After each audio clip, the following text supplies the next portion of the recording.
Cavaliers feeling strong. I acknowledge that, Chris Canty.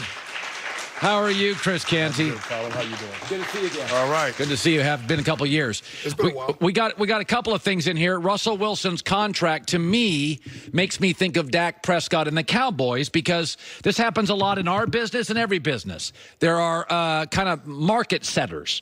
So the market's been set $33 million for a Russell Wilson or an Aaron Rodgers. That, I would think, pulls Dak into the $26 million a year range. And that's a lot of money for Dak, right? That's a whole lot of money for Dak Prescott. Okay, I don't think he's that far removed as a quarterback from Kirk Cousins, and 28 for Kirk feels heavy now.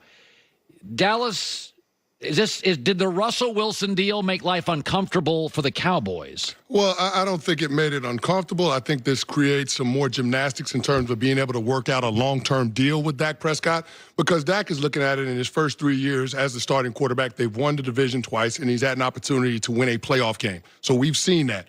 And looking at what he's been able to do, I think Dak Prescott is one of those quarterbacks that can utilize the talent that's around him, but he's not a quarterback that can elevate the play of everybody around him. That's why Jerry Jones had to make the decision to trade a first-round draft pick to bring in Amari Cooper, somebody else that could help Dak Prescott along, help that offense. I think we've seen what Dak Prescott is without difference makers on the offensive side of the ball.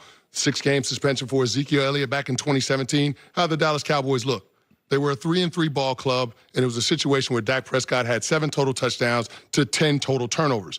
To me, that's an average quarterback. So I look at Dak Prescott and I say, this is a quarterback that the Dallas Cowboys need because they're in win-now mode, but I don't think it's a quarterback that the Dallas Cowboys can justify paying north of $30 million a year. I don't think Dak Prescott can take up 15% of your salary cap or more. I think he has to fit in that 10 to 15% range for Jerry Jones to make sure that he can work out some of those other contracts that he has to get on the hook for. You know, Chris, nobody's brought this up, but Dallas has 6 draft picks. I actually think Jerry needs leverage and doesn't have a ton now because Dak has won the division twice. I think Jerry drafts a quarterback. First of all, I think they need a legit backup. Secondly, I think it gives you a little leverage. Dallas has an elite #1 receiver, an elite back, a top 5 offensive line, excellent defensive personnel, a #1 corner, and the best linebacking duo in the sport. I would not be shocked in the draft. A, they need it, and B, it's a little leverage. Their second or third pick, they go pick a quarterback. Just to let, hey, Dak, you're a 4th rounder, because I think Dallas right now in this negotiation, they don't have a ton of leverage. I mean, they don't. This is not a good quarterback year. No, they don't have a ton of leverage, Colin. You're absolutely right with that. But I think that the Dallas Cowboys can't afford to deal with a quarterback that's getting on-the-job training. They're trying to win a championship now. That's what Jerry Jones said at the scouting combine. I don't think they have enough time to be able to break another young quarterback in. I think they've got to ride with Dak Prescott. They got to dance with the girl that's brought them to this point if they plan on competing for a championship, if they're going to take that next step. The only problem is with the going rate for the quarterback market, Dak Prescott is looking at it and saying, you know what? I have maximum leverage in this situation just based on the composition of the roster. Because you mentioned it. You got a top 5 offensive line, not only in performance, but in pay scale. Defensive line, same thing. You're going to have to pay Amari Cooper his money. You traded a first-round draft pick for him, so you know that extension is coming. The bill is going to be due on Jalen Smith and Ezekiel Elliott. At some point, you got to pay those guys. Byron Jones is another guy you got to pay. So there are a lot of core guys, key contributors that you've got to take care of, but none of them are going to impact winning to the level that Dak Prescott can just because of the nature of the position. Let's go to the Giants, a team you played for and won a Super Bowl with. I thought they should have taken Darnold last year, didn't, so that's that story moves on. They need a quarterback. I think they'll take one. I don't know if they love Dwayne Haskins. What is your gut feeling on what they do with their 2 first-round picks? I think they have what do they have, the 6th and the 17th?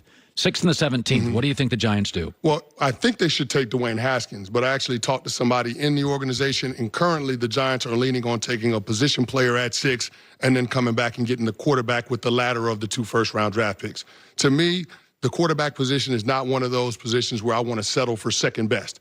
And clearly, if you wait until 17, you're getting what's left over. there are going to be teams that are trying to position themselves to get to the top of this draft to be able to take one of those quarterbacks in the top 10. And that's typically where we see franchise quarterbacks drafted, right, Colin? Yeah. You're talking about first-round draft picks at the quarterback position. There are 21 of them. 21 starters out of the 32 starting quarterbacks are first-round draft picks, and the majority of those quarterbacks are in the top 10. Yeah. That's where you see franchise quarterbacks drafted. So to me, it makes sense if you have that type of draft capital to go ahead and make the move to get the very best quarterback prospect available. Yeah, I like Haskins too, although I don't think he's much of an athlete. I don't like it when he moves. I think he needs a clean pocket.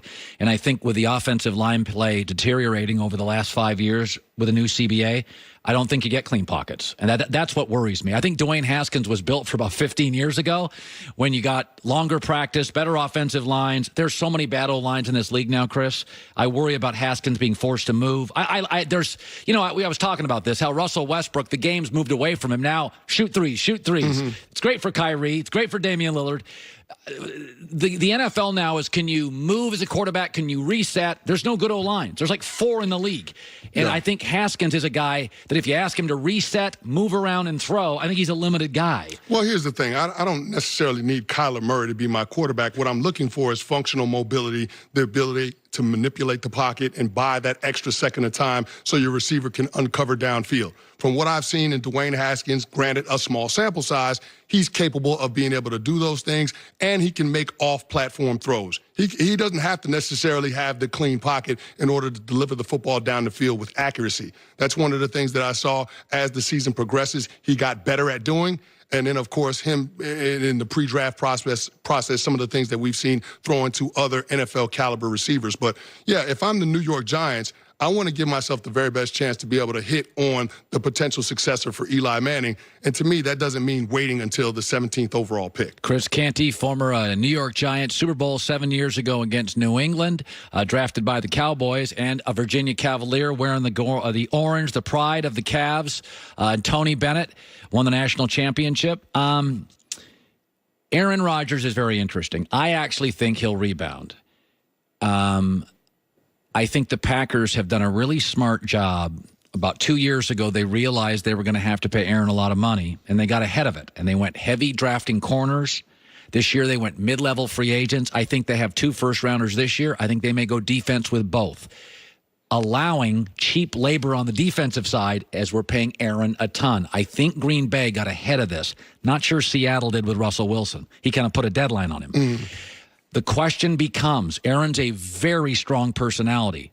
How does 35-year-old, never been a head coach, been a coordinator, Matt LaFleur, work with maybe the strongest personality at quarterback in this league? Well, I think you might have to look at it the other way around. I think there's a lot of pressure on Aaron Rodgers to make this work because the organization has gotten rid of all the excuses as to why Aaron Rodgers can't have success at the highest level.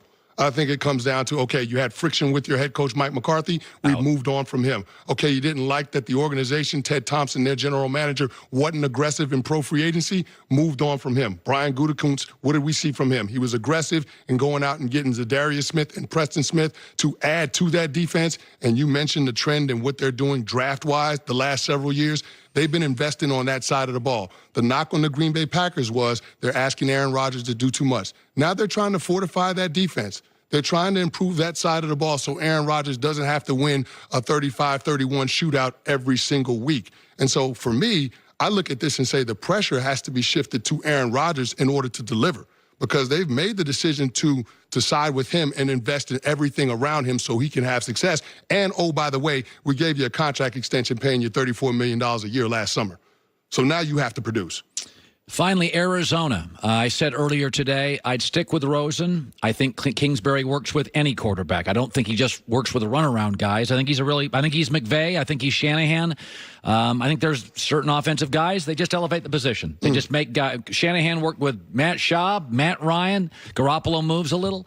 What would you do if you're Arizona? Well, I think you do everything to empower your new head coach. Steve Keim swung and missed on Steve Wilks last year. I think it wasn't a fair shake for Steve Wilks, but you made the decision to move on. You wanted to get a young offensive mind in there to work with what we thought was your young franchise quarterback in Josh Rosen. But now that Cliff Kingsbury's in there, you have to talk to him and give him the autonomy to make this type of evaluation and ultimately the decision on who the quarterback for his system is going to be. Now, on the surface, it feels like Kyler Murray is a better fit for Cliff Kingsbury offense than Josh Rosen. But ultimately, you have to do what your head coach wants to do if you're Steve Keim, because you've made some mistakes in terms of constructing this organization and this roster. It's probably the least talented roster in the NFC West, and it's been that way for several years now. So if you're Steve Keim, you've got to do everything that you can to get your head coach in a position where you can have as much success as possible. Great seeing you again, Chris Canty, Giant, Cowboy, Raven, and Virginia Cavalier. Hope we see more of you, man. I appreciate you having me on. I've been seeing you on First Things First. Great guys. Chris, Nick, Jenna, those guys are great. Warmer weather is finally here. Coming up next, by the way, Patriots made an interesting move, and we'll talk about that plus buy, sell, or hold. Warm weather is finally here. That means it's time for spring cleaning, the garage, your car. How about your bedroom? How about